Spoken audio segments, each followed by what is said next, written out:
They took everything, but they won't get away with it. I will find them.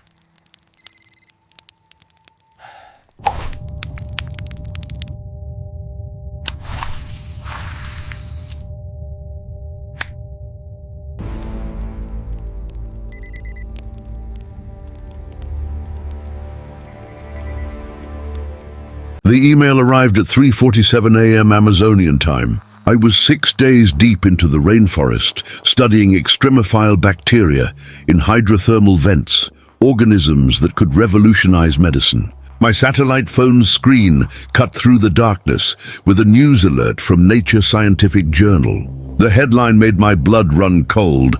Dr. Elias Thorne unveils revolutionary enzyme breakthrough. Every diagram, every compound, every discovery was mine. My mentor, the man who taught me to respect the delicate balance of this ecosystem, had just stolen 20 years of my life's work, and the world was celebrating him for it. This is the true story of how I took it all back. Dr. Elias Thorne wasn't just any colleague. For 2 decades, he'd been my guiding light in Amazonian bioprospecting, the ethical extraction of biological resources from the rainforest.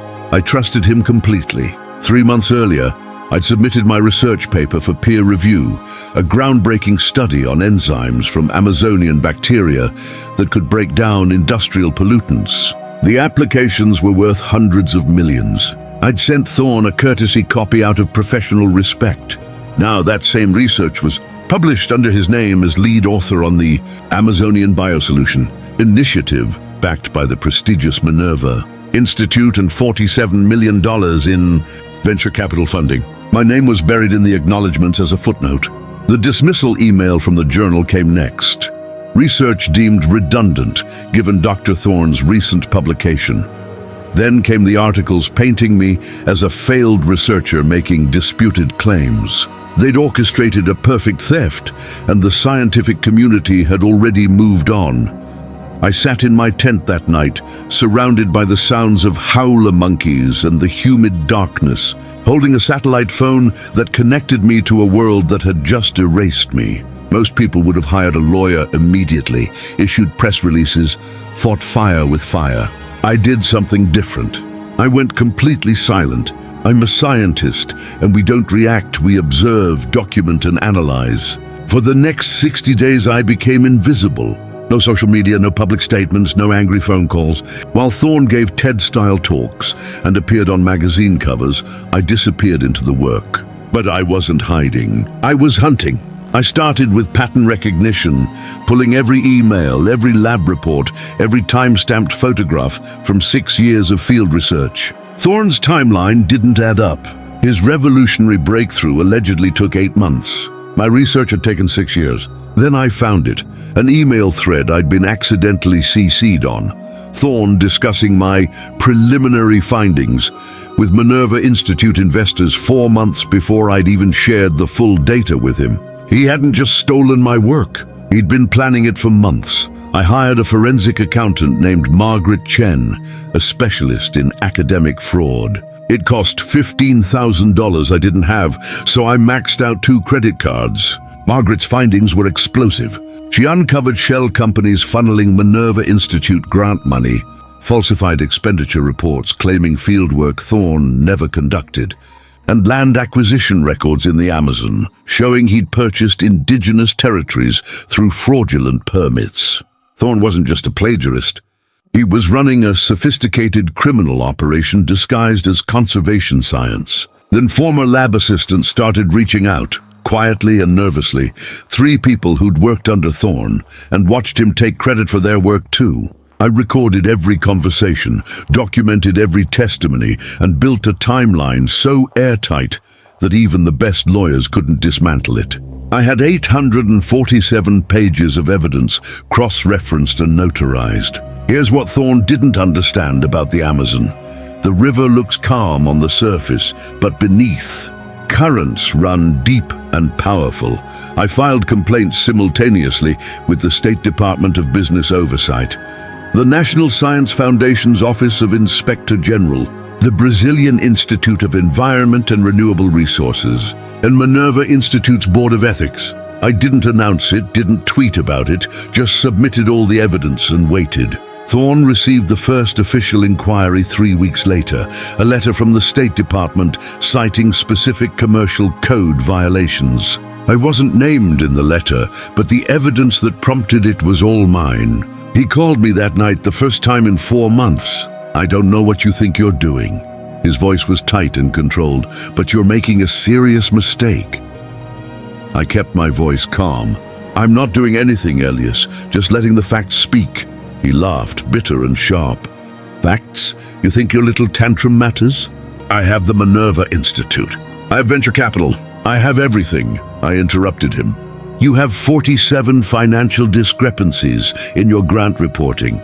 Falsified land permits, 3 witnesses willing to testify, and a time-stamped email where you discussed my research with investors before I ever shared it with you."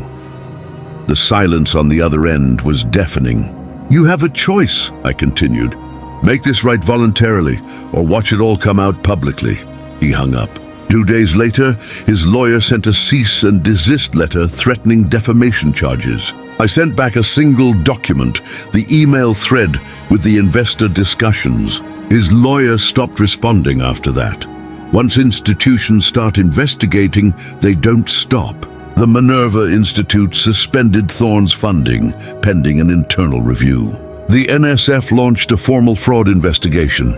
The Brazilian Environmental Agency flagged his land acquisitions and froze all permits. But Thorne still had his reputation, the publications, the public image of the groundbreaking scientist saving the Amazon.